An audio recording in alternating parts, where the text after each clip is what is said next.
قرآن کی ہدایت بھول گئے، سنت کی فضیلت بھول گئے، قرآن کی ہدایت بھول گئے، سنت کی پھاڑ کر گھسنے والے فرشتے، انسان کے جسم میں غوطہ مارنے والے، ڈائیو مارنے والے فرشتے، کلو نفس ذائقۃ الموت، ہر جاندار کو موت کا مزہ چکھنا ہے، ذائقہ لینا ہے۔ احکام شریعت بھول گئے، افسوس کہ ہم رفتہ رفتہ احکام شریعت بھول گئے، افسوس کہ ہم رفتہ رفتہ۔ کہ آپ کے حساب سے کسی بھی انسان کو یا کسی بھی مسلمان کو نبی صلی اللہ علیہ وسلم کی سیرت کیوں سیکھنی چاہیے، کیوں اس کا علم حاصل کرنا چاہیے؟ لَقَدْ كَانَ لَكُمْ فِي رَسُولِ اللَّهِ أُسْوَةٌ حَسَنَةٌ۔ السلام علیکم ورحمۃ اللہ وبرکاتہ۔ انشاءاللہ آج کے اس IREF پر منعقد ہونے والے خواتین کے اجتماع کی میں ناظمہ رہوں گی۔ یہ اجتماع IREF کے شعبے خواتین کی جانب سے منعقد کیا جا رہا ہے اور انشاءاللہ آج کی طرح ہر بار ہفتے کے دن ایسا ہی اجتماع منعقد ہوتا رہے گا۔ تو آئیے سب سے پہلے ہم قرآن مجید کے چند آیات کی تلاوت سے ہمارے اس اجتماع کی شروعات کرتے ہیں۔ تلاوت آپ سب کو محترمہ امت الاحد سنائیں گی، جو کہ جناب عمران کی بیٹی ہے۔ امت الاحد۔ السلام علیکم ورحمۃ اللہ وبرکاتہ۔ انشاءاللہ اب میں آپ سب کے سامنے سورہ نازیات کے 1 سے 4 آیتیں سناؤں گی۔ اعوذ باللہ من الشیطان الرجیم، بسم اللہ الرحمن الرحیم، والناسیات غرقا والناشطات نشطا والسابحات سبحا والسابطات سبقا۔ جزاک اللہ خیر۔ السلام علیکم ورحمۃ اللہ وبرکاتہ۔ انشاءاللہ اب میں دعوت دیتی ہوں امت اللہ بنت جناب عمران کو کہ وہ آئیں اور ہم سب کو ایک آیت سنائیں۔ امت اللہ۔ الحمدللہ وحدہ والصلاة والسلام علی من لا نبی بعدہ وعلی آلہ واصحابہ اجمعین۔ اعوذ باللہ من الشیطان الرجیم، بسم اللہ الرحمن الرحیم، رب اشرح لی صدری ویسر لی امری واحلل عقدۃ من لسانی یفقہوا قولی۔ آج کے نشست کے ناظم جلسہ کا، سامعات میں موجود میرے تمام بہنوں کا میں اسلامی طریقے سے استقبال کرتی ہوں۔ السلام علیکم ورحمۃ اللہ وبرکاتہ، جس کا معنی ہے اللہ سبحانہ و تعالیٰ کی سلامتی، رحمتیں اور برکتیں آپ سب پر ہو۔ انشاءاللہ آج میں آپ سب کو سورہ زمر سورہ نمبر 39 کی آیت نمبر 53 سنانے والی ہوں۔ اعوذ باللہ من الشیطان الرجیم، بسم اللہ الرحمن الرحیم، قل یا عبادی الذین اسرفوا علی انفسہم، قل یا عبادی الذین اسرفوا علی انفسہم لا تقنطوا من رحمت اللہ، لا تقنطوا من رحمت اللہ، ان اللہ یغفر الذنوب جميعا، ان اللہ یغفر الذنوب جميعا، انہ هو الغفور الرحیم۔ جزاک اللہ خیر، وآخر دعوانا الحمدللہ رب العالمین۔ بسم اللہ الرحمن الرحیم۔ آپ سب کو میں IREF کے شعبے خواتین کی جانب سے تہہ دل سے استقبال کرتے ہوئے IREF کا بنیادی تعارف دینا چاہتی ہوں۔ IREF یعنی Islamic research and educational foundation ایک اسلامی دعوتی ادارہ ہے جس کے بانی و صدر جناب عمران ہیں۔ IREF کی بنیاد ہمارے اس دور کے سب سے مشہور اور معروف مبلغ دین شیخ احمد دیداد رحمہ اللہ کے دعوتی کام کے نہج پر رکھا گیا ہے۔ شیخ احمد دیداد مانا جاتا ہے کہ ڈاکٹر ذاکر نائک اور جناب عمران کے استاد ہیں، جن سے متاثر ہو کر ان دونوں نے شیخ احمد دیداد رحمہ اللہ کی طرح اسلامک دعوتی کام کی شروعات کی۔ IREF Islamic research and educational foundation اپنے شہر حیدرآباد میں سن 1998 یعنی 1998 عیسوی میں حکومت ہندوستان سے اجازت لے کر شروع کیا گیا ہے۔ الحمدللہ IREF کا بنیادی مقصد ماشاءاللہ اسلام کی تبلیغ کرنا ہے اور لوگوں کو اسلام کی دعوت پیش کرنا ہے تاکہ غیر مسلمان کلمہ طیبہ پڑھ کر اسلام میں داخل ہو جائیں اور ساتھ ہی ساتھ غلط عمل کرنے والے مسلمان بھی صحیح عمل کریں۔ ہر اتوار یعنی ہر سنڈے کو IREF پر مرد و خواتین کے لیے جناب عمران کا انگریزی میں اللہ کے 99 ناموں میں سے کسی ایک نام اور صفت پر دوپہر 3:30 بجے سے شام 5:30 بجے تک یعنی 3:30 PM سے 5:30 PM تک بیان ہوتا ہے۔ اس میں غیر مسلم مرد اور خواتین بھی شرکت کرتی ہیں۔ محترمہ امت المتین جولائی 2005 عیسوی میں یعنی 2005 میں جناب عمران سے دوسری بیوی کی حیثیت سے نکاح کرنے کے بعد سے ہی اللہ کی طرف سے یہ ممکن ہو پایا کہ IREF کا ایک مکمل شعبہ خواتین قائم کیا جا سکے، جس کے ذریعے مخصوص توجہ کے ساتھ خواتین میں دین اسلام کی دعوت کے کام کو کیا جا سکے۔ الحمدللہ آج محترمہ امت المتین 5 بچوں کی ماں ہونے کے باوجود کبھی یہ احساس نہیں ہونے دیتی کہ بچے یا گھریلو ذمہ داریاں کسی بھی عورت کو دعوتی کام سے رکا سکتی ہیں۔ ماشاءاللہ جناب عمران کی طرح محترمہ امت المتین انگلش اور اردو زبان میں تقاریر کرتی ہیں اور ان کے تقاریر کے ویڈیوز جناب عمران کے ویڈیوز کے ساتھ آپ لوگ یوٹیوب پر دیکھ سکتے ہیں۔ ماشاءاللہ اب میں محترمہ امت المتین سے گزارش کرتی ہوں کہ وہ اپنے درس کے لیے اسٹیج پر تشریف لائیں۔ محترمہ امت المتین۔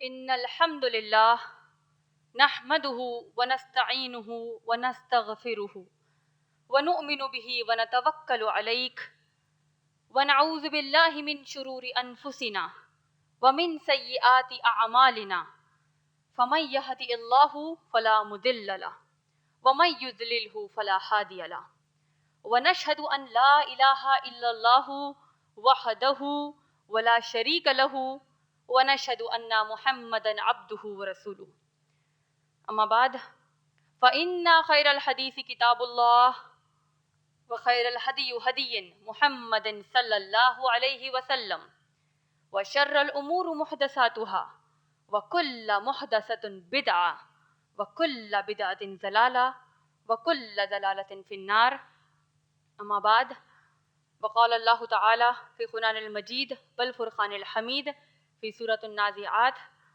اعوذ باللہ من الشیطان الرجیم بسم اللہ الرحمن الرحیم فاما من طغى وآثر الحیاة الدنیا فإن الجحیم ہی المأوى بسم اللہ الرحمن الرحیم رب اشرح لی صدری ویسر لی امری واحلل عقدۃ من لسانی یفقہوا قولی۔ آج کی اس نشست کی ناظمہ کا، سامعات میں موجود بزرگوں کا اور میری پیاری بہنوں کا میں اسلامی طریقے سے استقبال کرتی ہوں۔ السلام علیکم ورحمۃ اللہ وبرکاتہ، جس کا معنی ہے آپ سب پر اللہ سبحانہ وتعالیٰ کی سلامتی، رحمتیں اور برکتیں ہوں۔ میرے آج کے درس قرآن کا عنوان ہے پھاڑ کر گھسنے والے فرشتے۔ سب سے پہلے میں اللہ سبحانہ وتعالیٰ سے دعا کرتی ہوں کہ اے اللہ، میری یہ جو درس قرآن والی گفتگو ہے، اگر میری اس گفتگو میں کوئی ایک ایسا لفظ نکل جائے، کوئی ایک ایسا لفظ میری زبان سے نکلے جس سے آپ راضی نہ ہوں، تو اے اللہ مجھے معاف فرمائیے، آمین۔ اور اے اللہ سننے والوں پر اس کا رائی کے دانے کے برابر بھی اثر نہ چھوڑیے، آمین۔ اور اے اللہ ہم سب کو ہماری موت تک اس قرآن سے جڑنے کی توفیق عطا کریے، آمین یا رب العالمین۔ آج کے درس قرآن کا عنوان ہے پھاڑ کر گھسنے والے فرشتے۔ یہ عنوان کوئی اطمینان ملنے والا عنوان نہیں ہے، یہ عنوان کوئی آپ کو سکون پہنچنے والا عنوان نہیں ہے۔ یہ عنوان ہم نے ماشاءاللہ قرآن کے ایک ایسے سورے پر ماشاءاللہ لیا ہے جو اللہ کے نبی صلی اللہ علیہ وسلم پر مکے میں نازل ہوا۔ یہ وہ سورہ ہے جس میں جملہ 46 آیتیں ہیں، 46 آیات ہیں۔ یہ وہ سورہ ہے جس میں اللہ سبحانہ و تعالیٰ نے قیامت تک آنے والے تمام انسانوں کو ایک بہت اہم پیغام دیا ہے، اور وہ پیغام اللہ کا اگر ہم پورے قرآن کے اس سورے کو اگر ہم غور کریں تو پتہ چلتا ہے اللہ سبحانہ و تعالیٰ اس قرآن میں ہم تمام انسانوں کو ایک بڑی اہم حقیقت کا تعارف دے رہے ہیں، وہ ہے موت کی حقیقت۔ اگر ہم قرآن کی پوری آیتوں پر غور کریں، اللہ کے نبی صلی اللہ علیہ وسلم کی پیاری سیرت پر غور کریں تو پتہ یہی چلتا ہے کہ انسان کی جو یہ حقیقت ہے موت کے بعد کے حالات، قیامت کے حالات اور انسان کی آخرت کا ٹھکانہ، یہ سب کے سب انسان کی دنیاوی زندگی کے گزارنے پر طے ہونے والا ہے۔ اس بات سے کوئی انکار نہیں کر سکتا۔ یہ اسلام ماشاءاللہ ہم کو قرآن حدیث سے ملتا ہے۔ آج جو سورہ ہم بات کرنے والے ہیں وہ ہے قرآن کا 79 نمبر والا سورہ نمبر 79، سورہ نازعات۔ اس سورے کے نام پر اگر ہم غور کریں نازعات کس کو کہتے ہیں تو سب سے پہلی آیت میں ہم کو اس کا تعارف ملتا ہے۔ اللہ سبحانہ تعالیٰ فرماتے ہیں اعوذ باللہ من الشیطان الرجیم بسم اللہ الرحمن الرحیم والنازعات غرقا۔ اللہ سبحانہ تعالیٰ جب کسی چیز کی قسم کھاتے ہیں تو میں آپ سے سوال کرتی ہوں، ہم سب کو اس کا جواب معلوم ہے، کیا وہ چیز اہم ہوتی ہے یا غیر اہم ہوتی ہے؟ اہم ہوتی ہے۔ اللہ سبحانہ تعالیٰ جب کسی چیز کی قسم کھاتے ہم جانتے ہیں وہ اہم ہے، تو اس بات کا اندازہ آپ کو اور مجھے ہونا چاہیے کہ اللہ کس کی قسم کھا رہے ہیں اور اس کا اثر ہم پہ کیا ہونا چاہیے۔ اللہ سبحانہ تعالیٰ کہتے ہیں وَالنَّازِعَاتِ غَرْقًا، قسم ہے ان فرشتوں کی۔ اللہ سبحانہ تعالیٰ فرشتوں کی قسم کھاتے ہیں۔ کون سے فرشتے؟ جو پھاڑ کر گھستے ہیں انسان کے جسم میں۔ یہی آج کا ہمارا عنوان ہے، پھاڑ کر گھسنے والے فرشتے، انسان کے جسم میں غوطہ مارنے والے، ڈائیو مارنے والے فرشتے۔ نازعات غرقا، قسم ہے ان فرشتوں کی جو انسان کے جسم میں یہ غوطہ مارتے ہیں، تکلیف سے ان کی روح کو قبض کرتے ہیں۔ والناشطات نشطا، اور ان فرشتوں کی قسم جو آسانی سے انسانوں کی روح کو قبض کرتے ہیں۔ والسابحات سبحا، وہ فرشتوں کی قسم جو تیرتے پھرتے ہیں اللہ کی اس کائنات میں۔ فالسابقات سبقا، اور وہ فرشتے جو اللہ کے حکم پر عمل کرنے کے لیے آگے بڑھتے رہتے ہیں، دوڑتے رہتے ہیں۔ والمدبرات امرا، اور تدبیر کرتے ہیں کیسے اللہ کے حکم کو ہم مان لیں۔ 5 آیتیں پہلی 5 آیتیں سورہ نازعات کی اللہ سبحانہ و تعالیٰ فرشتوں کا تعارف دے رہے ہیں، اور ان فرشتوں کے تعارف میں سب سے پہلا تعارف اس فرشتے کا اللہ دے رہے ہیں جو انسان کے جسم میں سے تکلیف انسان کو دیتے ہوئے روح کو قبض کرتا ہے۔ تو سب سے پہلے کیونکہ پہلی آیت ہی یہی ہے ماشاءاللہ، تو آئیے بڑے ہی مختصر میں جانتے ہیں کہ یہ نازعات کون ہیں، یہ فرشتے تکلیف انسان کو دیتے ہوئے روح کیوں قبض کرتے ہیں۔ مختصر میں تو ہم سب کو معلوم ہے، لیکن کیونکہ اللہ نے اس قرآن کو ذکر بنایا ہے یاد دہانی کے لیے، ریمائنڈ کرنے کے لیے ایک دوسرے کو، تو آئیے دیکھتے ہیں یہ نازعات کے بارے میں اللہ کے نبی صلی اللہ علیہ وسلم نے کیا فرمایا۔ اللہ نے تو بتا دیا وہ فرشتوں کی قسم جو تکلیف دے کر انسان کی روح قبض کرتے ہیں. کیوں قبض کرتے ہیں تکلیف دے کر؟ اللہ کے نبی صلی اللہ علیہ وسلم نے حدیث میں فرمایا کہ جو انسان گنہگار ہوتا ہے، جو انسان نیک نہیں ہوتا، جو انسان گنہگار ہوتا ہے کا مطلب وہ کافر، مشرک اور گنہگار مسلمان بھی ہو سکتا ہے. اللہ ہماری حفاظت کرے، آمین. اللہ کے نبی صلی اللہ علیہ وسلم فرماتے ہیں جو گنہگار انسان ہوتا ہے، گنہگار انسان کی ایک بہت ہی عام فطرت کیا ہوتی ہے آپ اور میں جانتے ہیں، دنیا سے لگاؤ ہے، موت کا خوف ہے، آخرت پر ویسا یقین نہیں ہے جیسے نبی صلی اللہ علیہ وسلم صحابہ صحابیات کا ہوتا ہے. تو دنیا کی زندگی اتنی پسند ہے کہ گنہگار جب دیکھتا ہے کہ موت اس کے قریب آ رہی ہے، گنہگار جب دیکھتا ہے کہ موت کا فرشتہ اس کی روح قبض کرنے اس کے قریب آ رہا ہے، اللہ کے نبی صلی اللہ علیہ وسلم فرماتے ہیں اس انسان کی روح اس کے جسم کے ہر کونے میں بھاگتی ہے، ٹکڑے ہو کر بھاگتی ہے. تو اللہ نے ان فرشتوں کو، ملک الموت جو فرشتے ہیں، اللہ سبحانہ تعالیٰ کے جو مخصوص فرشتے ہیں جو انسان کی روح کو قبض کرنے کا یہ ڈپارٹمنٹ اللہ نے ان کو دیا ہے، ملک الموت کے ماتحتین ان کے سبارڈینیٹس ہیں جو انسان کی روح کو قبض کرتے ہیں. اللہ کے نبی صلی اللہ علیہ وسلم فرماتے ہیں کیونکہ روح باہر آنے تیار نہیں ہوتی، کیونکہ اس کو معلوم ہے اس کا ٹھکانہ آخرت میں کیا ہونے والا ہے. اللہ کے نبی صلی اللہ علیہ وسلم کہتے ہیں فرشتے غوطہ مارتے ہیں اس کے جسم میں، ڈائیو مارتے ہیں اور جسم میں سے روح کو اس طرح قبض کرتے ہیں جس طرح محمد صلی اللہ علیہ وسلم نے فرمایا کہ اگر تم ایک لوہے کی سیخ ہوتی ہے، سیخ جو ہوتی ہے، سکیور جو ہوتا ہے، اس کے اگر بہت سارے کانٹے ہیں اور اس کے اوپر اگر تم ایک کچا وول، سویٹر جو ہوتا ہے ہمارا، وہ کچا وول اس پر ڈال دیا جائے اور اس کو پھر کھینچا جائے، آسانی سے نکلتا ہے یا مشکل سے؟ بڑی مشکل سے. اتنی تکلیف سے گنہگار انسان کی روح اس کے جسم سے نکلے گی. اور کیا بول کر نکالیں گے فرشتے؟ یہ نازیات، یہ فرشتے جو انسان کو تکلیف دیتے ہوئے روح کو نکالتے ہیں، یہ فرشتے انسان سے کہیں گے ایتھا النفس الخبیثۃ، اے خبیث، اے گندی روح، اے گندے جسم کی گندی روح.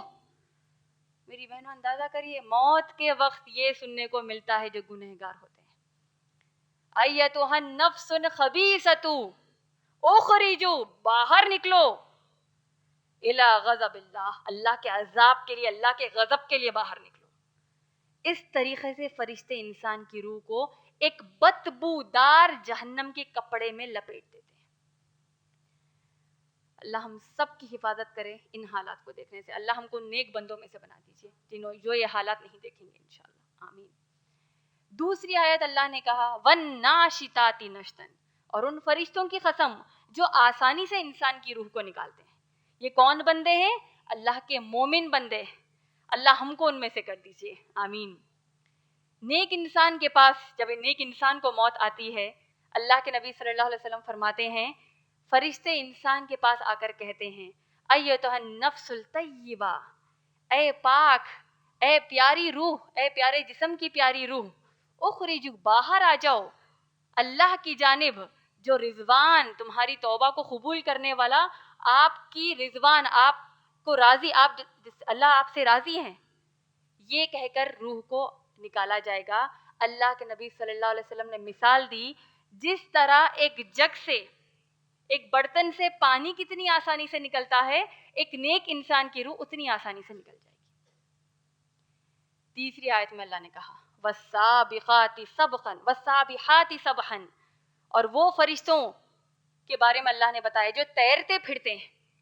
وَالسَّابِحَاتِ سَبْحًا، سابحہ اللہ نے یہ لفظ استعمال کیا ہے. اگر آپ قرآن میں سورہ انبیاء سورہ نمبر 21 آیت نمبر 33 پڑھیں گے، یعنی سورہ نمبر 21 آیت نمبر 33 پڑھیں گے، اللہ سبحانہ و تعالیٰ سورج، چاند، ستارے، یہ جو سیارے پلانٹس آپ دیکھ رہے ہیں، ان کے بارے میں اللہ نے کہا کلو فلک یسبحون، یہ لوگ سب تیرتے پھرتے ہیں، ریوالو ہو رہے ہیں. فرشتوں کے بارے میں اللہ نے کہا یہ بھی تیرتے پھرتے ہیں. سبحان اللہ. پیارے نبی صلی اللہ علیہ وسلم نے صحیح حدیث میں فرمایا کائنات میں، اس زمین پر 4 انگلیوں کی اتنی جگہ اس زمین پر نہیں مگر اللہ کا ایک فرشتہ وہاں موجود ہے. اتنے اللہ کے فرشتے ہیں. اور اللہ نے ان کے بارے میں چوتھی آیت میں کیا کہا؟ فَالسَّابِقَاتِ سَبْقًا، اور یہ لوگ اللہ کے حکم کو پر عمل کرنے کے لیے دوڑتے ہیں۔ آج ہمارا الٹا ہو گیا حساب، اللہ کا ذکر ہوتا ہے، اللہ کی تعلیم کی طرف دعوت دی جاتی ہے، آج ہم پیچھے ہٹ رہے ہیں۔ فرشتے کیسے ہیں اللہ کے؟ انسان کی فرما برداری سے بڑھ کر ان کی فرما برداری ہوتی ہے۔ جیسے اللہ کا حکم ہوا وہ لوگ اللہ کے حکم پر عمل کرنے کے لیے آگے بڑھتے ہیں، وَالسَّابِقَاتِ سَبْقًا، ریس لگاتے ہیں اس کے لیے۔ 5ویں آیت میں اللہ نے کہا فَالْمُدَبِّرَاتِ أَمْرًا، مدبرات تدبیر سے ہے، تدبیر کرتے ہیں، امرن اللہ کے حکم کو پر عمل کرنے کی تدبیریں کرتے ہیں۔ اس کا معنی کیا ہوا؟ ہر فرشتے کو اللہ نے ایک مخصوص ذمہ داری دی ہے۔ مثال کے طور پر جبرائیل علیہ السلام کو اللہ سبحانہ تعالیٰ نے وحی انبیاء پر نازل ہونے کی اللہ سبحانہ تعالیٰ نے ذمہ داری دی ہے۔ میکائیل علیہ السلام کو بارش برسانے کی اللہ نے ذمہ داری دی ہے۔ اسرافیل علیہ السلام کو سور پھونکنے کی ذمہ داری دی ہے۔ ملک الموت کو انسانوں کی روح قبض کرنے کی ذمہ داری دی ہے۔ کرامن کاتبین جو 2 فرشتے ہیں ہماری دائیں اور بائیں جانب، ان کو ہمارے نام اعمال لکھنے کی اللہ نے ذمہ داری دی ہے۔ ملک جو جہنم کا داروغہ ہے، وہ اللہ نے اس فرشتے کو جہنم کی نگرانی، جہنم کی دیکھ ریکھ کے لیے اللہ نے ذمہ داری دی ہے۔ رضوان جو جنت کے فرشتے ہیں، جنت کے گیٹ کیپر ہے، داروغہ ہیں، ان کو جنت کے لیے اللہ سبحانہ تعالیٰ نے ذمہ داری دی ہے۔ نازعات وہ اللہ کے فرشتے ہیں جو گنہگار انسانوں کی تکلیف ان کو دے کر روح قبض کرنے والی اللہ نے جن کو ذمہ داری دی ہے۔ 5 آیتوں میں ماشاءاللہ ہم نے یہ مختصر میں سمجھا کہ اللہ کے فرشتوں کا تعارف ہمارے پاس کیا ہونا چاہیے۔ پھر آیت نمبر 6 اور 7 میں آپ دیکھیے اللہ فرماتے ہیں یوم یرجف الراجفہ تتبعها الرادفہ۔ اللہ سبحانہ تعالیٰ، دیکھیے میری بہن آپ لوگ غور کیجئے، قرآن کتنا پیارا اللہ کا کلام ہے۔ ایک لفظ، ایک ورڈ، اس میں اتنے بڑے معنی ہیں ماشاءاللہ۔ یوم ترجف الراجفہ تتبعها الرادفہ، اور جب راجفہ ہوگا اور راجفہ کے بعد رادفہ ہوگا، کیا معنی ہے اس کے؟ اللہ کے نبی صلی اللہ علیہ وسلم نے فرمایا کہ یہ سور کے 2 بار پھونکے جانے کا ذکر اللہ نے ان آیتوں میں کیا ہے۔ پہلی بار سور پھونکا جائے گا، جیسے کہ ہم نے سورہ نبا میں بھی ماشاءاللہ بات کی تھی اس کے بارے میں۔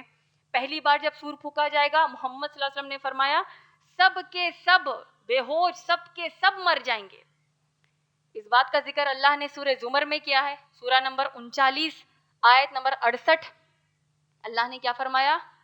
وَنُفِخَ فِي الصُّورِ، اور اس دن جب سور پھونکا جائے گا، وَصَيْخَ مَن فِي السَّمَاوَاتِ وَمَن فِي الْأَرْضِ إِلَّا مَن شَاءَ اللَّهُ، جو کچھ آسمانوں میں ہیں، جو کچھ زمین پر ہے، سب کے سب مر جائیں گے سوائے ان کے جن کو اللہ چاہے۔ ثُمَّ نُفِخَ فِي أُخْرَى، اور جب دوسری بار سور پھونکا جائے گا، یوم قیام ینظرون، سب کے سب اٹھ کر کھڑے ہو جائیں گے اور دیکھتے رہیں گے حالات کو۔ اسی بات کا ذکر اللہ نے سورہ نازیات میں کہا، سورہ آیت نمبر 6 اور 7 میں۔ اور آیت نمبر 8 اور 9 میں جب یہ سور پھونکا جائے گا، اللہ کے نبی صلی اللہ علیہ وسلم ان آیتوں کے بارے میں بتاتے ہیں انسان یومئذ قلوبہم واجفہ، انسان کے دل تھر تھرا اٹھیں گے، ہولناکیوں کو دیکھ کر بڑے پریشان ہو جائیں گے۔ ابصارھا خاشعہ، آنکھیں ان کی نیچے ہوں گی، شرمناک، بڑے ہی پچھتاوے میں، بہت ہی پریشانی کی حالت میں ہوں گے۔ آگے اللہ سبحانہ تعالیٰ فرماتے ہیں ان غیر مسلمانوں کے بارے میں اللہ بات کر رہے ہیں جو اللہ پر ایمان نہیں رکھتے، اور نہ صرف ایمان نہیں رکھتے بلکہ اللہ کے بارے میں سوالات کرتے ہیں۔ کیسے سوالات؟ اِنَّا مَرْدُودُونَ رافیہ، اور کیا فاریہ؟ اللہ سبحانہ تعالیٰ کہتے ہیں کیا آپ قیامت کے بارے میں بتا رہے ہیں نبی صلی اللہ علیہ وسلم، ہم تو مرتے ہیں، ہم جب مر جائیں گے ہم تو مکمل برباد ہو جائیں گے، ہمارا جسم ہی باقی نہیں رہے گا، کیا پھر ہم الٹے پاؤں پھر پیدا کیے جائیں گے؟ جبکہ ہم حافرہ ہو جائیں گے، ہماری ہڈیاں بورا ہو جائیں گی؟ اگر ایسا ہو گیا تو ہم تو برباد ہو جائیں گے، اللہ نے سورہ نازیات میں کہا۔ اور پھر اللہ سبحانہ تعالیٰ کہتے ہیں وہ بس ایک پکار ہوگی، ایک اللہ کا حکم ہوگا، سب کے سب ایک ساتھ میدان محشر میں اپنی خبروں سے کھڑے ہو جائیں گے. ہم اس منظر کے بارے میں سوچ بھی سکتے ہیں؟ اللہ نے کہا ایک اللہ کا حکم، اے سنگل شاؤٹ، ایک حکم آئے گا. اللہ نے قرآن میں کیا کہا؟ فَإِذَا قَضَىٰ أَمْرًا فَإِنَّمَا يَقُولُ لَهُ كُن فَيَكُن. اگر اللہ کسی چیز کا ارادہ کر لے تو اللہ بس کہتے ہیں ہو جا، وہ چیز ہو جاتی ہے.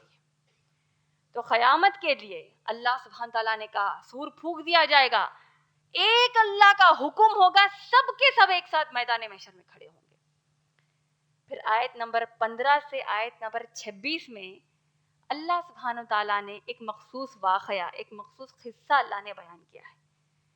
آیت نمبر 15 میں اللہ نے کہا حل اتاک حدیث موسیٰ، کیا آپ موسیٰ علیہ السلام کے حدیث، موسیٰ علیہ السلام کا واقعہ نہیں جانتے؟ اللہ کا انداز بیان دیکھیے. اکثر ہم بھی ایسے بولتے ہیں ارے آپ کو وہ بات معلوم ہے نا. یہ انداز دیکھیے، اللہ سبحانہ تعالیٰ یہ انداز قرآن میں اللہ کے پیارے انداز میں اللہ کہتے ہیں حل اتاک حدیث موسیٰ، کیا تم موسیٰ علیہ السلام کا قصہ نہیں جانتے؟ وندا، اللہ نے ان کو پکارا. اللہ نے جب موسیٰ علیہ السلام کو پکارا، ربو کا، اس کے رب نے، اللہ نے جب موسیٰ علیہ السلام کو فی الوادی اس وادی میں پکارا جس کا نام طوا ہے. وادی طوا کے بارے میں ہم جانتے ہیں. اللہ نے جو موسیٰ علیہ السلام پر جب تورات نازل کی، ماشاءاللہ موسیٰ علیہ السلام پر وحی نازل کی، اور پھر اللہ نے کہا اذهب الی الفرعون، جاؤ فرعون کے پاس، انہ طغا، وہ سرکش ہو چکا ہے.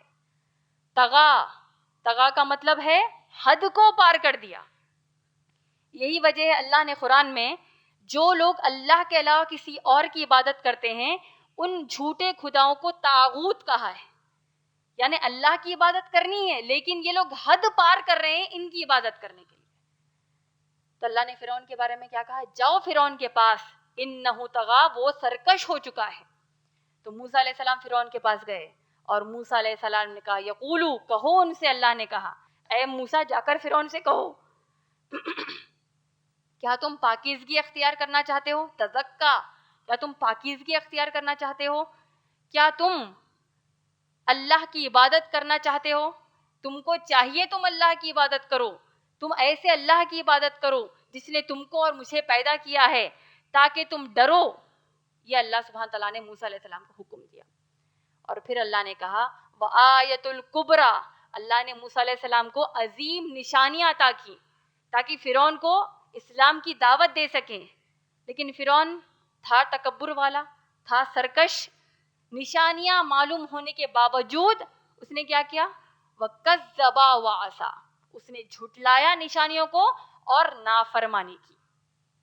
وَحَشَرَ وَنَدَىٰ، اور اپنے لوگوں کو اکٹھا کیا. حشرہ ہم کہتے ہیں میدان حشر، وہ دن جب سب جمع ہو جائیں گے. اللہ نے کہا فرعون کیا کرے گا؟ وَحَشَرَ وَنَدَىٰ، وہ سب کو جمع کرے گا اور پکارے گا. کیا پکارے گا؟ انا ربکم الاعلی، کہے گا میں سب سے اعلیٰ رب ہوں. ان آیتوں میں ہم کو کیا سمجھ میں آتا ہے؟ موسیٰ علیہ السلام کو اللہ نے حکم دیا کہ جاؤ فرعون کو دعوت دو. فرعون نے بات نہیں سنی. کیا کہا؟ میں اعلیٰ رب ہوں. تو اللہ سبحانہ تعالیٰ نے جب دعوت پہنچ چکی ہے فرعون کے پاس، فرعون نے سرکشی بتائی، اپنے لوگوں کو گمراہ کیا، خود گمراہ ہوا. اللہ نے کہا اس کو دنیا اور آخرت میں عذاب طے کر دیا گیا ہے. اور آیت نمبر 26 میں اللہ نے کہا یہ عبرت ہے ان کے لیے. موسیٰ علیہ السلام کا یہ قصہ عبرت ہے ان کے لیے، لیسن ہے ان کے لیے جو اللہ سے ڈرتے ہیں. خشین، خشوع والے، جو خاشعین ہیں، جو اللہ سے ڈرتے ہیں، ان کے لیے یہ قصہ عبرت والا ہے. اب آپ اور میں اتنے بار ہم نے موسیٰ علیہ السلام کا واقعہ سنا، کتنے بار ہم نے اپنی زندگی میں اس واقعے سے عبرت لی. علماء اکرام کہتے ہیں اللہ سبحانہ تعالیٰ نے جو قرآن میں الگ الگ الفاظ استعمال کیے ہیں اللہ کے ڈر کے لیے، ان میں سے جو 2 الفاظ ہیں خاشیہ اور خوف، یہ 2 بھی عربی الفاظ ہیں. اس کو ہم کو تھوڑا سمجھ لیں گے تو اندازہ ہوگا کہ علماء اکرام نے بتایا خوف اس چیز سے آپ ڈرتے ہیں جس کے بارے میں آپ کو کچھ معلوم ہی نہیں ہے، بس کسی بھی چیز سے ہم ڈرتے ہیں. خشیہ اس ڈر کو کہتے ہیں کہ آپ جانتے ہیں آپ کس سے ڈر رہے ہیں، آپ کو اس چیز کا علم ہے. اللہ سبحانہ تعالیٰ نے کہا کہ تم اللہ کو جانو اور اللہ سے ڈرو، گنہگار بندے فرعون کی طرح نہیں بنو. آیت نمبر 26 تک. پھر آیت نمبر 27 سے آپ پڑھتے ہوئے آئیں گے تو اللہ سبحانہ تعالیٰ نے کہا کہ ان سے پوچھو، انسانوں سے پوچھو کہ کیا ان کو پیدا کرنا مشکل ہے یا آسمانوں کو پیدا کرنا مشکل ہے؟ وما بنا، ہم نے ان کو پیدا کیا.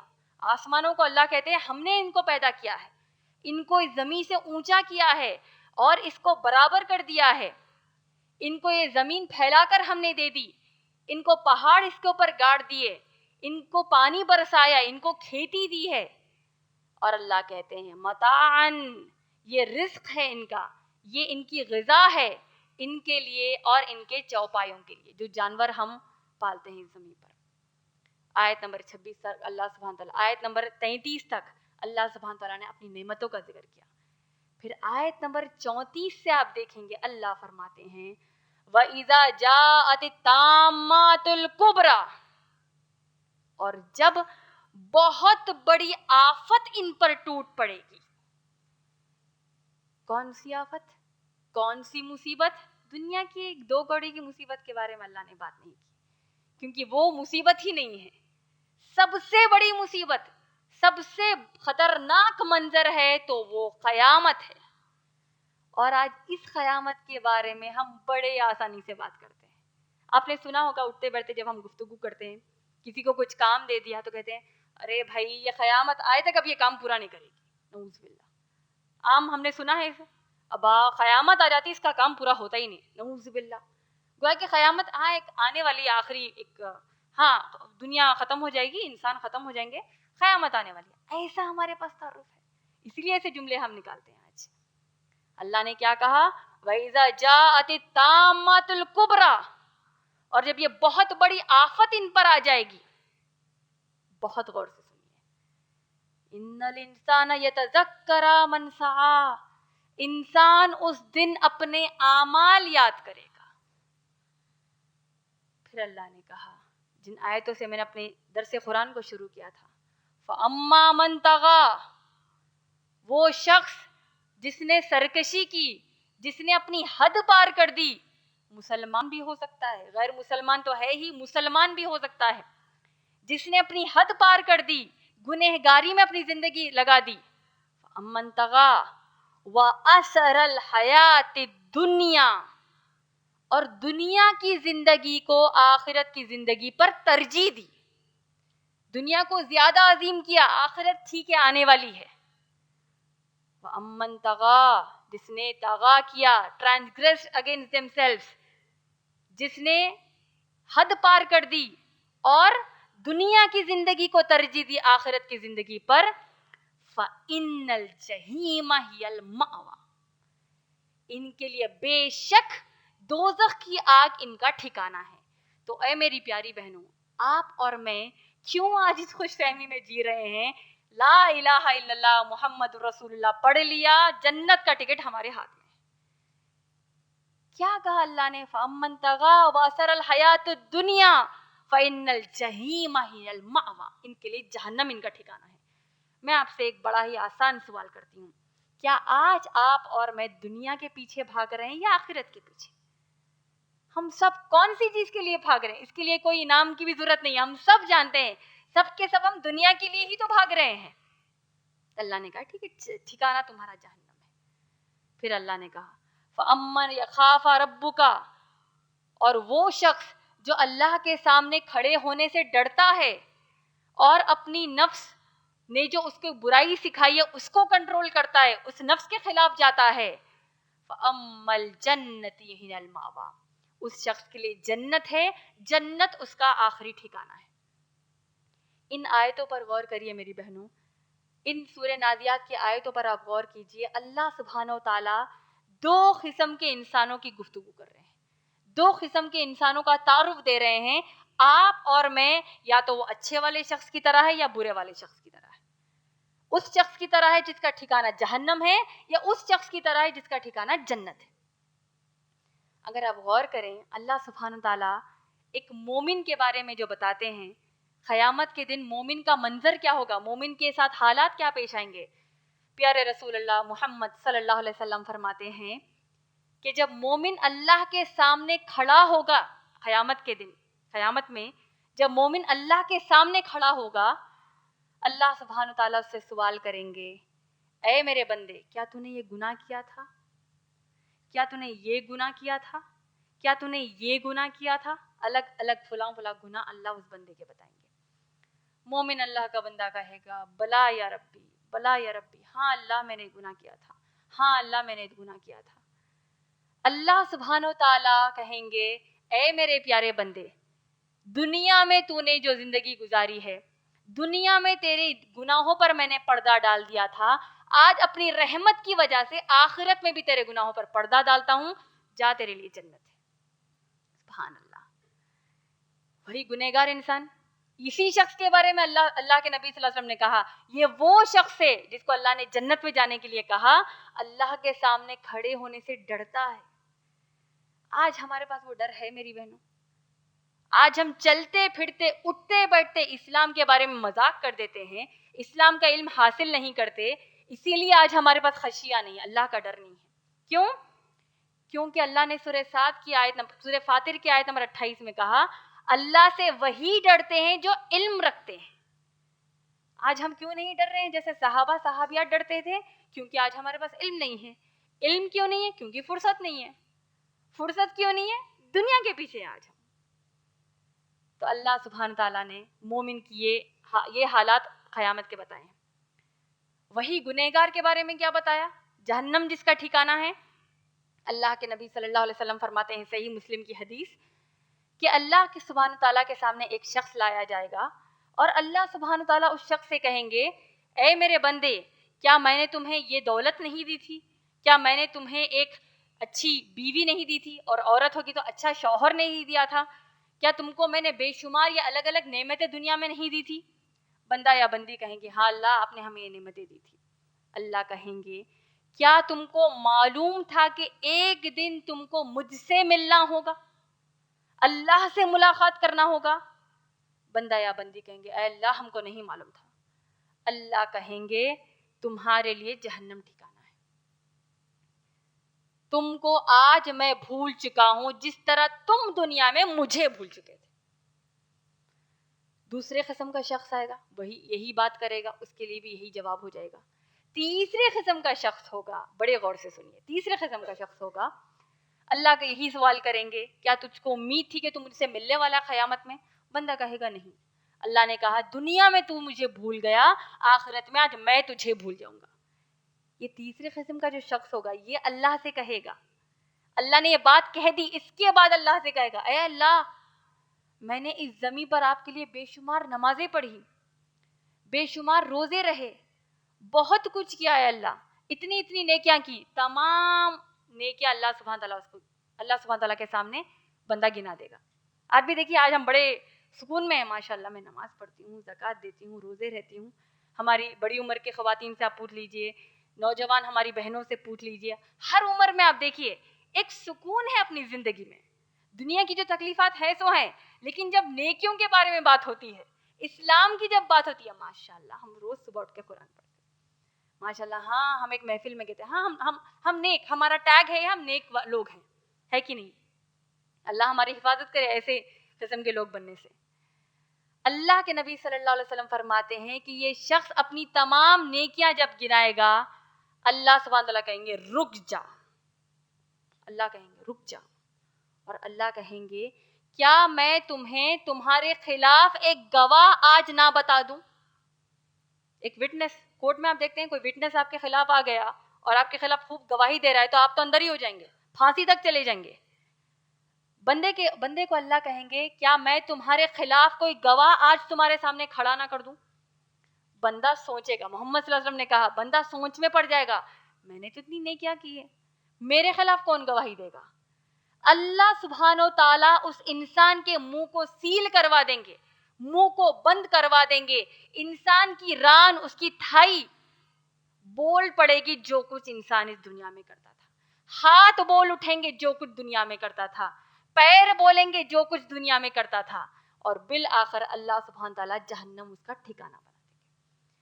اور اسی انسان کے بارے میں محمد صلی اللہ علیہ وسلم نے کہا ذالک المنافق، یہ وہ شخص ہے جو منافق ہے اور اس پر اللہ کا غضب، اللہ کا غصہ قیامت میں ہے۔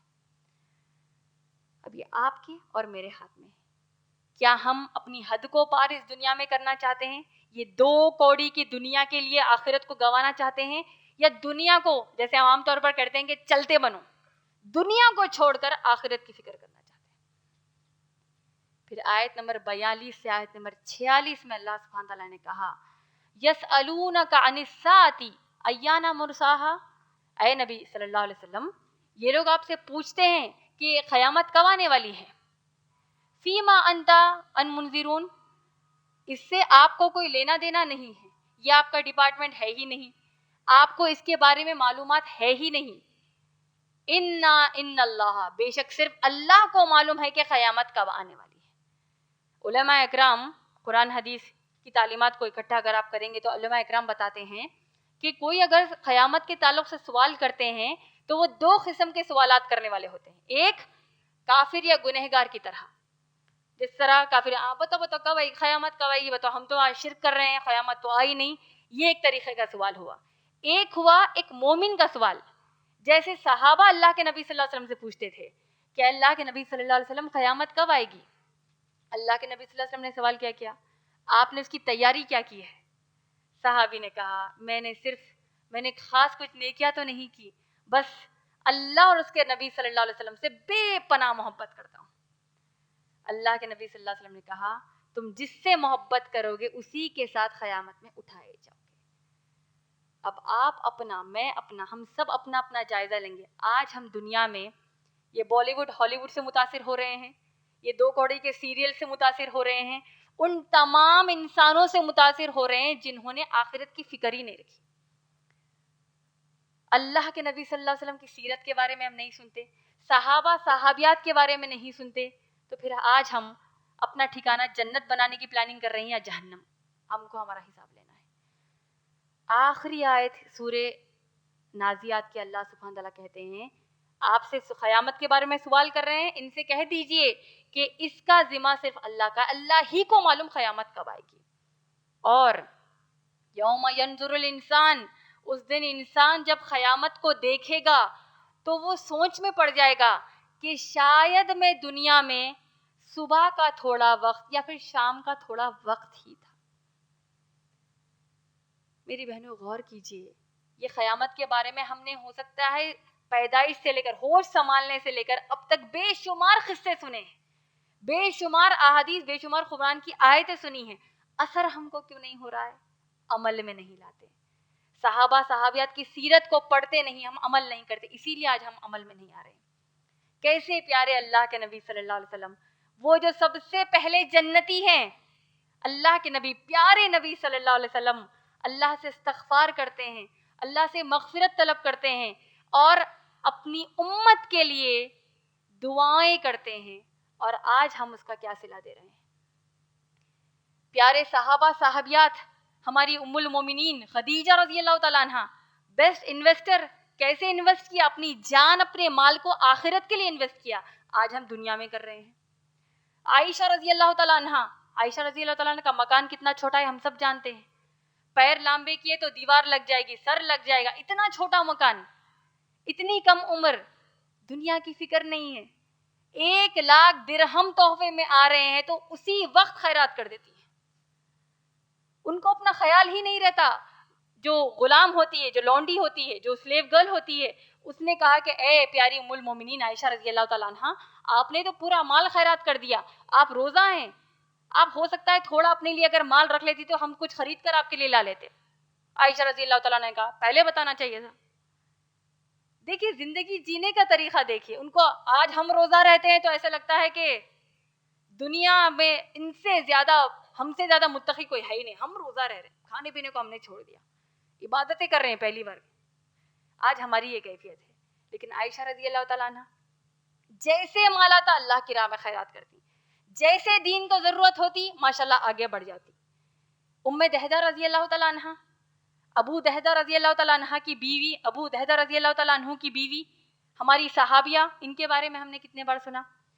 ابو دہدہ رضی اللہ تعالیٰ عنہ، جب اللہ کے نبی صلی اللہ علیہ وسلم نے کہا کہ تم ایک یہ درخت جو تمہارے باغ کا ہے، جو ایک باغ کا ہے، اس کو خرید کر کسی اور کو، ایک ڈیل ہوئی ہے جس میں اللہ کے نبی صلی اللہ علیہ وسلم نے کہا کہ یہ ایک جھاڑ کسی صحابی کو دلا دو. ابو دہدہ رضی اللہ تعالیٰ عنہ نے کہا اگر میں ایسا کروں گا تو کیا جنت کی بشارت میرے لیے ہے؟ ایک طویل واقعہ ہے، لیکن اگر اس کا جسٹ ہم سمجھ جائے تو یہی ہوگا کہ اللہ کے نبی صلی اللہ علیہ وسلم نے ایک چھوٹی بحث چند انسانوں میں جو ہو گئی تھی، اللہ کے نبی صلی اللہ علیہ وسلم نے کہا کہ اگر اس کی صلح تم کرا دو گے، اس مسئلے کی صلح کرا دو گے تو پھر جنت میں ایک جھاڑ لگنے کی بشارت میں دیتا ہوں. یہ چیز غیب ہے ہمارے لیے، دکھتا نہیں ہم کو. ابو دہدہ رضی اللہ تعالیٰ عنہ نے کہا کہ اے اللہ کے نبی صلی اللہ علیہ وسلم، اگر میں یہ ڈیل پکی کر دوں گا تو کیا مجھے وہ جنت کا جھاڑ ملے گا؟ ہاں ملے گا. تو آپ جانتے ہیں ڈیل کیسی پکی ہوئی، جھاڑ کو کیسے خریدا ابو دہدہ رضی اللہ تعالیٰ عنہ نے ایک دوسرے صحابی سے. ابو دہدہ رضی اللہ تعالیٰ عنہ مشہور تھے مدینے میں، وہ صحابی ہیں یہ جن کے 500 کھجور کے درخت کا باغ ہے. ایک ڈیل کو مکمل کرنے کے لیے ابو دہدہ رضی اللہ تعالیٰ عنہ نے یہ 500 کھجور کے جھاڑ ایک انسان کو دے دیے، بس ایک کھجور کے جھاڑ کے لیے.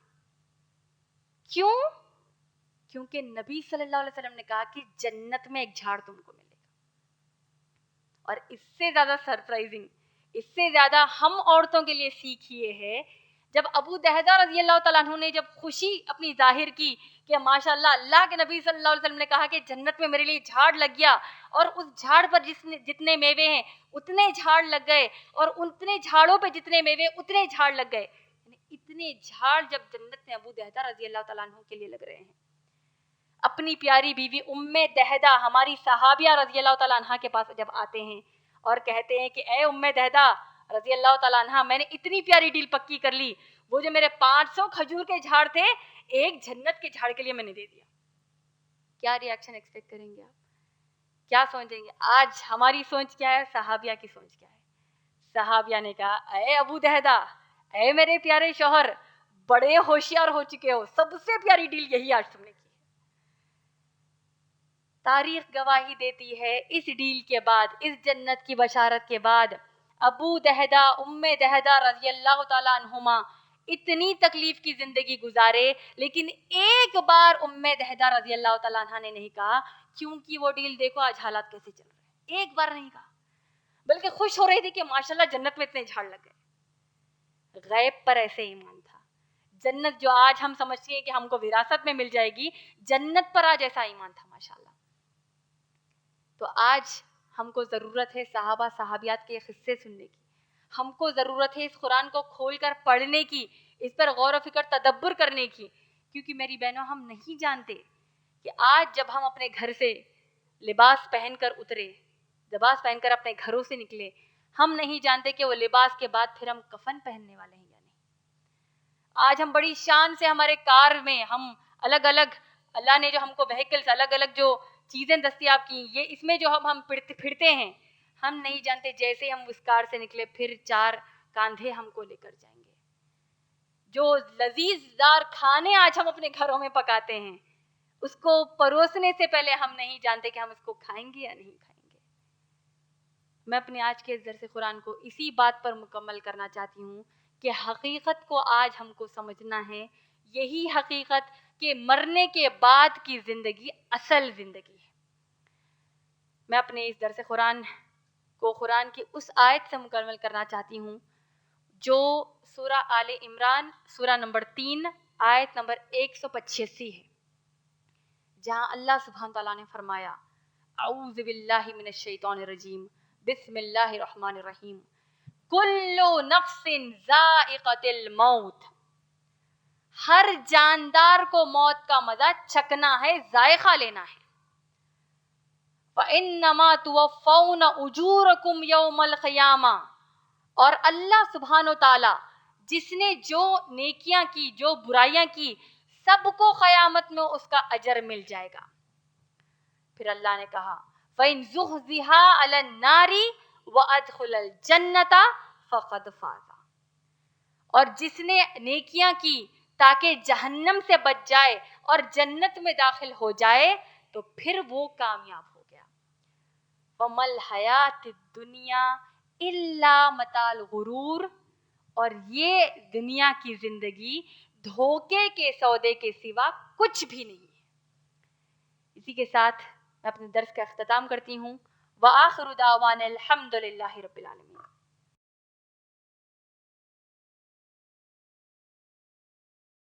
الحمد للہ وحدہ والصلاة والسلام علی من لا نبی بعدہ وعلی آلہ واصحابہ اجمعین۔ اعوذ باللہ من الشیطان الرجیم، بسم اللہ الرحمن الرحیم۔ لقد کان لکم فی رسول اللہ اسوۃ حسنہ لمن کان یرجو اللہ والیوم الآخر وذکر اللہ کثیرا۔ اعوذ باللہ من الشیطان الرجیم، بسم اللہ الرحمن الرحیم۔ رب اشرح لی صدری ویسر لی امری واحلل عقدۃ من لسانی یفقہوا قولی۔ اما بعد، معزز بزرگوں کا اور میری محترم بہنوں کا میں اسلامی طریقے سے استقبال کرتی ہوں۔ السلام علیکم ورحمۃ اللہ وبرکاتہ، جس کے معنی ہیں اللہ سبحانہ و تعالیٰ کی آپ تمام پر سلامتی ہو، رحمتیں ہوں اور برکتیں ہوں۔ انشاءاللہ میرے آج کی اس تقریر کا عنوان ہے سیرت النبی صلی اللہ علیہ وسلم، کڑی نمبر 1۔ پچھلی بار میں نے آپ لوگوں کو نبی صلی اللہ علیہ وسلم کی سنت کی اہمیت اور نبی صلی اللہ علیہ وسلم کی سنت سے جو محبت ہونی چاہیے اس کا ذکر کیا تھا، اور آج اس سیرت النبی صلی اللہ علیہ وسلم کے سب سے پہلے کڑی میں، یعنی سب سے پہلی فرسٹ سیریز میں آپ لوگوں کو نبی صلی اللہ علیہ وسلم کی سیرت کو سیکھنے کی اہمیت چند وجوہات بتانا چاہتی ہوں، اور نبی صلی اللہ علیہ وسلم کے تعلق سے جو چند اہم عقیدے کی باتیں ہیں وہ آپ سب کے سامنے بتاؤں گی، اور انشاءاللہ اگلے ہفتے سے نبی صلی اللہ علیہ وسلم کے پیدا ہونے سے لے کر آخر تک جو کچھ واقعات ہیں انشاءاللہ آپ کو بتاؤں گی ہر ہفتے انشاءاللہ۔ سب سے پہلے میں آپ لوگوں سے یہ سوال کرنا چاہتی ہوں کہ آپ کے حساب سے کسی بھی انسان کو یا کسی بھی مسلمان کو نبی صلی اللہ علیہ وسلم کی سیرت کیوں سیکھنی چاہیے، کیوں اس کا علم حاصل کرنا چاہیے؟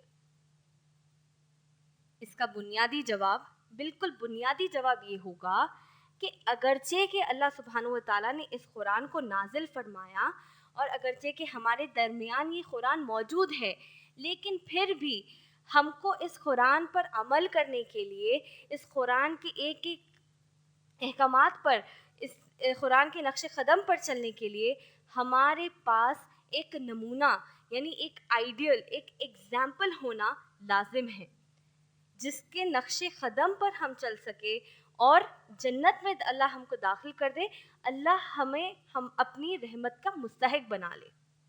اور اللہ سبحانہ و تعالیٰ اسی قرآن میں سورہ احزاب سورہ نمبر 33 کی آیت نمبر 21 میں بیان فرمایا کہ وہ بیوٹیفل ایگزامپل، سب سے بہترین نمونہ کون ہے؟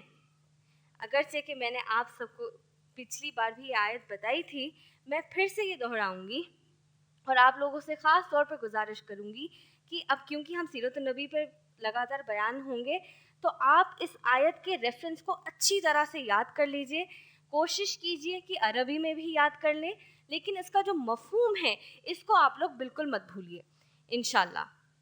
اس آیت میں اللہ سبحانہ و تعالیٰ فرماتے ہیں، اعوذ باللہ من الشیطان الرجیم، بسم اللہ الرحمن الرحیم، لقد کان لکم فی رسول اللہ اسوۃ حسنہ۔ یعنی اس آیت میں سب سے پہلے اللہ تعالیٰ ہم سب کو ایک علم دے رہے ہیں، ایک علم کا حصہ ہم کو سکھا رہے ہیں۔ کیا ہے وہ حصہ؟ کہ نبی صلی اللہ علیہ وسلم کی زندگی میں سب سے بہترین نمونہ ہے، یعنی بیوٹیفل ایگزامپل ہے نبی صلی اللہ علیہ وسلم کی زندگی میں۔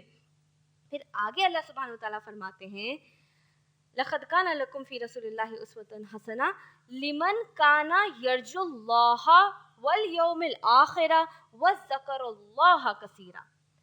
یعنی بیوٹیفل ایگزامپل نبی صلی اللہ علیہ وسلم کی زندگی میں صرف ان لوگوں کے لیے ہے جو لوگ اللہ پر ایمان لاتے ہیں، یعنی اگر کوئی انسان اللہ تعالیٰ پر ہی یقین نہیں رکھتا، اللہ پر ایمان نہیں لاتا، تو ظاہر سی بات ہے کہ اس کے لیے نبی صلی اللہ علیہ وسلم کی زندگی ایک بہترین نمونہ ہو ہی نہیں سکتی۔ تو پہلی شرط کیا ہے؟ اللہ پر ایمان لانا۔ اور پھر والیوم الآخرہ، یعنی ہر انسان کو، جو انسان یہ یقین رکھتا ہے، پوری طور سے یقین رکھتا ہے اور مانتا ہے کہ میں اللہ کے آگے اکیلے کھڑا ہو کر جواب دوں گا روز آخرت میں، اور وہ لوگ جو اللہ کا بکثرت ذکر کرتے ہیں، ایسے جو 3 قسم کے جو ایک لوگ ہوں گے، ان کے لیے نبی صلی اللہ علیہ وسلم کی زندگی بہترین نمونہ ہے۔ اگر آج ہم اپنا جائزہ لیں گے زندگی کا، آپ اور میں، تو ہم اتنے لوگوں سے اپنی زندگی میں ملتے ہیں، ہم اپنے دوستوں سے ملتے ہیں، سہیلیوں سے ملتے ہیں، گھر والوں سے ملتے ہیں، گھر والوں کے ساتھ روز اٹھتے بیٹھتے ہیں، لیکن ایمانداری سے آپ لوگ یہ سوچ کے بتائیے کہ کتنا وقت آپ واقعی میں اللہ کا ذکر کرتے ہیں۔ ہم گھر والوں سے ملتے ہیں تو ان کو بولتے ہیں کہ ہم اسکول میں کیا کیے، ہم کالج میں کیا کیے، ہماری سہیلیاں کیا کرے، کس کی شادی ہوئی، کس کے بچے ہوئے، ہم یہ ساری باتیں کرتے ہیں۔ دوستوں سے ملتے ہیں تو پوری گندی باتیں جو ٹی وی، ٹیلی ویژن، یہاں وہاں آپ دیکھتے ہیں، یوٹیوب، فیس بک، یہ ساری باتیں شیئر کرتے ہیں، لیکن کتنا اصل میں ہم بکثرت سے اللہ کا ذکر کرتے ہیں، اس کا جائزہ ہم کو خود لینا ہے۔ اگر ہم واقعی میں کرتے ہیں تبھی ہمارے لیے نبی صلی اللہ علیہ وسلم کی زندگی بہترین نمونہ ہو۔ اب جو دوسری بنیادی وجہ ہے نبی صلی اللہ علیہ وسلم کی سیرت کو سیکھنے کا، وہ یہ ہے کہ ایک دفعہ عائشہ رضی اللہ تعالی عنہا کے پاس ایک صحابی آتے ہیں، اور صحابی پوچھتے ہیں، یا ام المومنین عائشہ رضی اللہ تعالی عنہا، کیا آپ مجھے بتا سکتے ہیں کہ نبی صلی اللہ علیہ وسلم کے کیسے اصول تھے، کیسے کردار، کیسا کیریکٹر تھا، کیا آپ ہم کو بتا سکتے ہیں نبی صلی اللہ علیہ وسلم کے بارے میں؟ تو عائشہ رضی اللہ تعالی عنہا فوراً صحابی سے سوال کرتے ہیں، کیا تم قرآن نہیں پڑھتے؟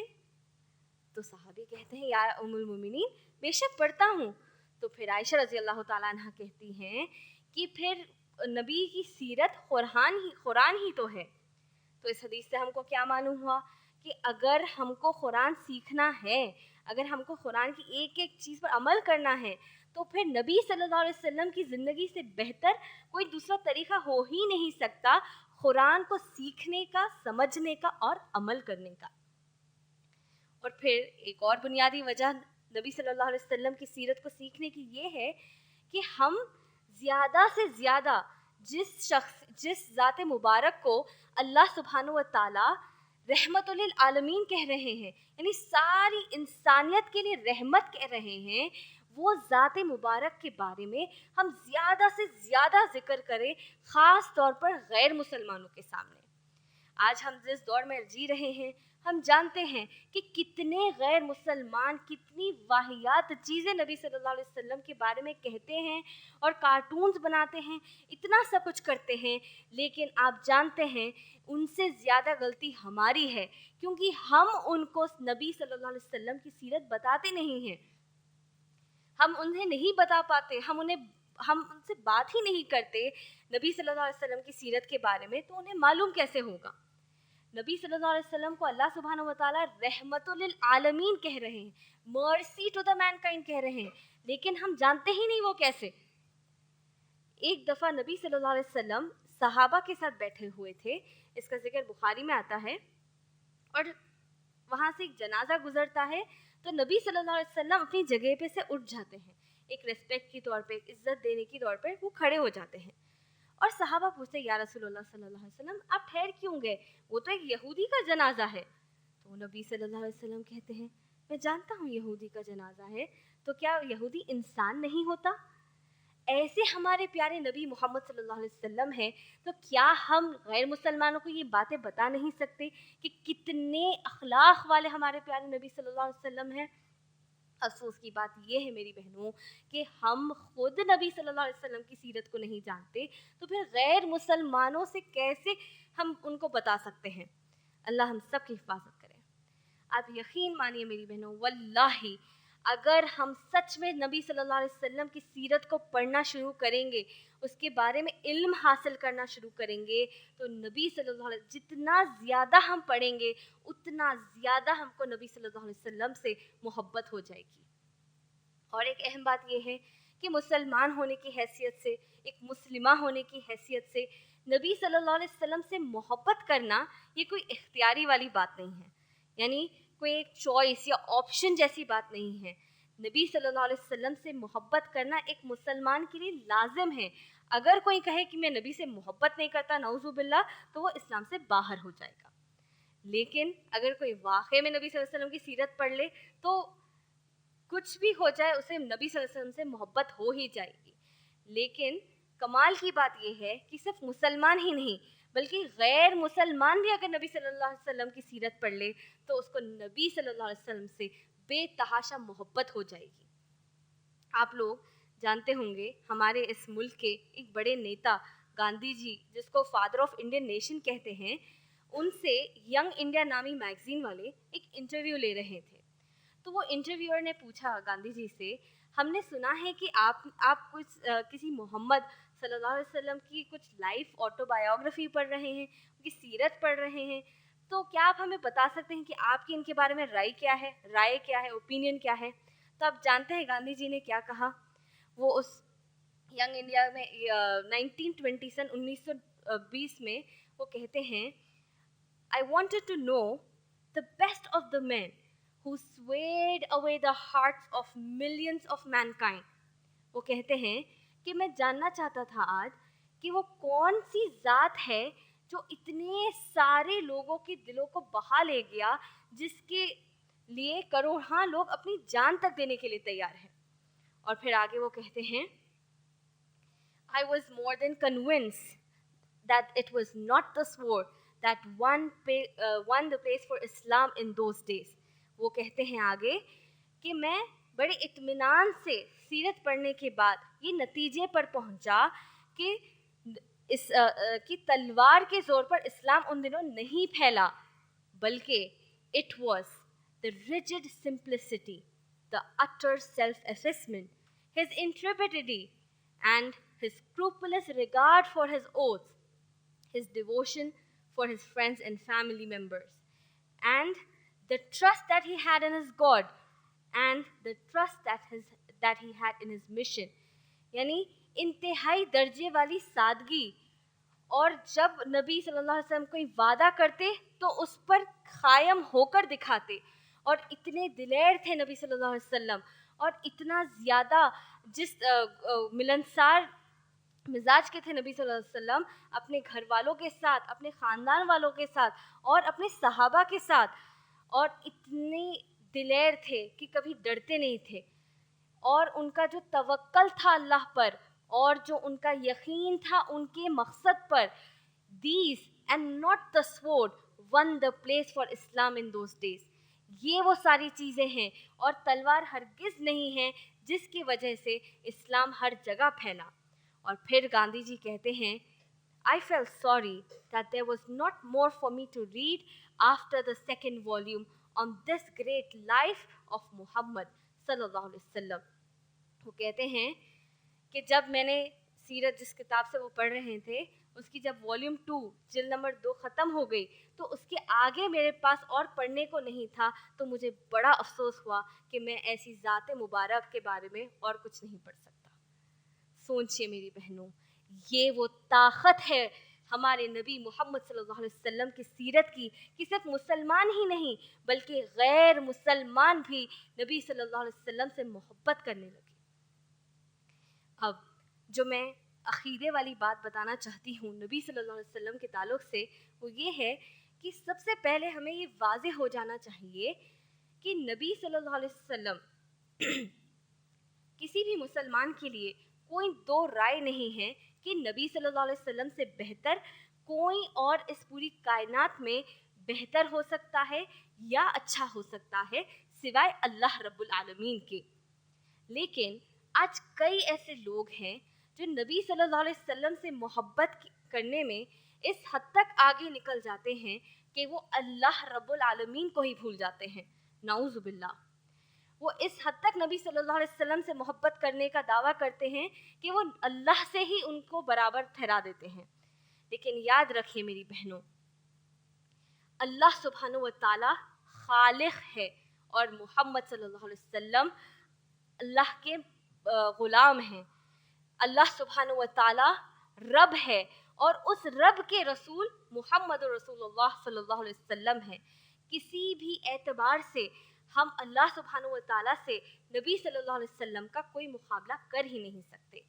ایک حدیث میں آتا ہے، صحیح بخاری جلد نمبر 4 کی حدیث نمبر 3445 میں، اللہ کے نبی صلی اللہ علیہ وسلم صحابہ کو ایک نصیحت کرتے ہیں. جب نبی صلی اللہ علیہ وسلم صحابہ کے ساتھ بیٹھے ہوتے ہیں، تب صحابہ نبی صلی اللہ علیہ وسلم کی محبت میں نبی صلی اللہ علیہ وسلم سے کہتے ہیں کہ یا رسول اللہ صلی اللہ علیہ وسلم، یہ جو مکہ ہے، اس پورے مکہ میں اگر کوئی ہرا بھرا جھاڑ ہے تو وہ نبی صلی اللہ علیہ وسلم آپ ہے ہمارے لیے. یعنی وہ اپنی محبت ظاہر کرنا چاہتے ہیں نبی صلی اللہ علیہ وسلم سے، اسی لیے وہ ایسا کہتے ہیں کہ پورے مکہ میں اگر کوئی ہرا بھرا جھاڑ ہے تو وہ نبی صلی اللہ علیہ وسلم آپ ہے ہمارے لیے. اور ریگستان میں ایک ہرا بھرا جھاڑ ہونا یہ بہت ہی بڑی نعمت والی بات ہوتی ہے. تو پھر آپ جانتے ہیں نبی صلی اللہ علیہ وسلم نے کیا کہا؟ نبی صلی اللہ علیہ وسلم نے تاکید کی، نبی صلی اللہ علیہ وسلم نے نصیحت کی، اور یہ نصیحت قیامت تک آنے والے ہر مسلمان کے لیے نصیحت ہے. اللہ کے نبی صلی اللہ علیہ وسلم کہتے ہیں، اے میرے پیارے صحابہ، اللہ کے رسول صلی اللہ علیہ وسلم اپنے صحابہ سے بے تحاشا محبت کرتے ہیں، لیکن وہ تاکید کرتے ہیں کہ اے میرے پیارے صحابہ، تم لوگ وہ غلطی ہرگز مت کرنا جو عیسیٰ ابن مریم علیہ الصلاۃ والسلام کے صحابہ نے آپ کے عیسیٰ علیہ السلام کے ساتھ کیا. عیسیٰ ابن مریم کے جو صحابہ تھے وہ ان سے محبت میں اتنے حد تک گزر گئے تھے، اتنے حد تک آگے بڑھ گئے تھے کہ نعوذ باللہ انہوں نے عیسیٰ علیہ السلام کو اللہ کا بیٹا کہنا شروع کر دیا. اور پھر وہ اللہ کے رسول صلی اللہ علیہ وسلم صحابہ سے کہتے ہیں، میں اللہ کا غلام ہوں اور صرف اللہ کا رسول ہوں، تو میری تعریف صرف یہ ہے کہ میں اللہ کا غلام ہوں اور اللہ کا رسول ہوں. یہ تھی سب سے پہلے عقیدے والی بات. دوسری اہم عقیدے والی بات یہ ہے کہ اللہ سبحانہ و تعالیٰ نے اس کائنات میں جتنے مخلوقات پیدا کیے جس کا علم سوائے اللہ کے کسی کو نہیں ہے، ان سارے مخلوقات میں اگر سب سے بہترین مخلوق کوئی اللہ کی ہے تو وہ ہمارے پیارے نبی محمد صلی اللہ علیہ وسلم ہیں. ابن سعودی رحمہ اللہ ایک ولی اللہ ہے، اور انہوں نے نبی صلی اللہ علیہ وسلم کے بارے میں ایک بہت ہی اچھا جملہ کہا ان کی سیرت کو بیان کرتے ہوئے، بعد از اللہ بزرگ تو ہی قصہ مختصر.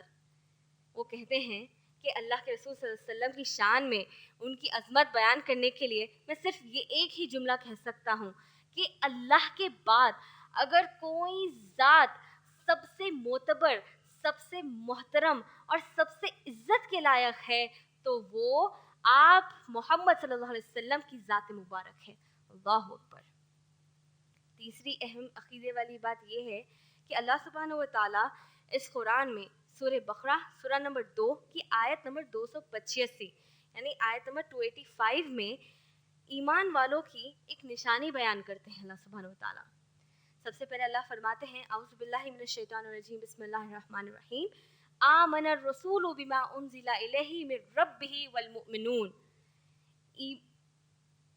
جو کچھ اللہ سبحانہ و تعالیٰ نے رسولوں پر نازل کیا، رسول اس پر ایمان لاتے ہیں اور ایمان والے بھی اس پر ایمان لاتے ہیں، یعنی اس کتاب پر ایمان لاتے ہیں. پھر اللہ سبحانہ و تعالیٰ آگے فرماتے ہیں، کل آمن باللہ وملائکتہ وکتبہ ورسلہ، اور اللہ پر سب کے سب اللہ پر ایمان لاتے ہیں اور ملائکہ پر ایمان لاتے ہیں اور کتابوں جو اللہ نے نازل کی اس پر ایمان لاتے ہیں اور سارے رسولوں پر ایمان لاتے ہیں. اور اب اللہ سبحانہ و تعالیٰ فرماتے ہیں، لا نفرق بین احد من رسولی، یعنی ایمان والے بندے جو ہیں میرے، وہ ہرگز میرے رسولوں کے درمیان ذرہ برابر بھی فرق نہیں کریں گے. تو اس سے کیا معلوم ہوا کہ اب ہم جو سیرت النبی صلی اللہ علیہ وسلم پر ذکر کریں گے، بیان کریں گے، تو اس کا ہرگز مطلب یہ نہیں ہوگا کہ ہم کسی بھی انبیاء کا، کسی بھی رسول کی عزت میں ذرہ برابر بھی کمی کریں گے، بلکہ ایک نبی صلی اللہ علیہ وسلم کے امتی ہونے کے ناطے ہم نبی صلی اللہ علیہ وسلم کی شان کو بیان کریں گے انشاءاللہ۔ آج ہم جس ماحول میں، جس دور میں جی رہے ہیں، ہم اتنے اپنے مصروفیات میں مگن ہو گئے ہیں، اپنے ڈیلی ایکٹیویٹیز میں اتنا زیادہ کھو چکے ہیں کہ آج ہم نبی صلی اللہ علیہ وسلم کی حسب نسب جو ہے، جو فیملی لینیج ہوتی ہیں، اس کے بارے میں ہم کو بمشکل ہی کوئی علم ہے، اور نبی صلی اللہ علیہ وسلم کے جو صحابہ تھے، ہم بمشکل سے ان کے بارے میں کوئی علم رکھتے ہیں، اور اس سے زیادہ نبی صلی اللہ علیہ وسلم کے جو بیویاں تھے، پاک دامن بیویاں تھے، جس کو اللہ سبحانہ و تعالیٰ نے امہات المومنین کہا، یعنی ہم ایمان والوں کی مائیں جو ہیں، ہم ان کے نام تک نہیں جانتے۔ اور نبی صلی اللہ علیہ وسلم کے ساتھ بچپن میں جو کچھ نبی صلی اللہ علیہ وسلم کے مکہ میں ہوا کرتا تھا، اور نبی صلی اللہ علیہ وسلم جب اللہ سبحانہ و تعالیٰ نے ان کو رسول بنایا تو کیا کچھ ان کے ساتھ ہوا اور کیا کچھ ان پر تکلیفیں آئیں، یہ ساری چیزوں کے بارے میں ہمیں کوئی علم نہیں ہے تو وہ بہت تھوڑا ہے، اور ہم کو ایک ڈیٹیل، جیسا ہم ایک کوئی سلیبس، کوئی اسکول جاتے ہیں تو ہم خالی بٹس اینڈ پیسز میں نہیں پڑھتے، ہم پورا فرام دا بیسکس پڑھتے، تو ہم سیرت النبی صلی اللہ علیہ وسلم کے بارے میں وہ بیسکس بھی نہیں جانتے۔ اللہ ہم سب کی حفاظت کرے۔ میں اللہ سبحانہ و تعالیٰ سے یہ دعا کرتی ہوں کہ آنے والے ہفتے سے جو ہم سیرت پر گفتگو کریں گے انشاءاللہ، سیرت النبی صلی اللہ علیہ وسلم پر، تو اللہ اس میں برکت عطا فرمائے اور ہم کو نبی صلی اللہ علیہ وسلم کی سیرت کے بہترین باتوں کا علم عطا فرمائے، اور جو تبدیلی نبی صلی اللہ علیہ وسلم کی سیرت سے صحابہ رضی اللہ تعالیٰ عنہ مجمعین کی زندگی میں آیا، وہ تبدیل ہماری زندگی میں بھی آ جائے، آمین یا رب العالمین۔ اسی سے میں اپنے اس تقریر کو ختم کرتی ہوں۔ وآخر دعوانا الحمد للہ رب العالمین۔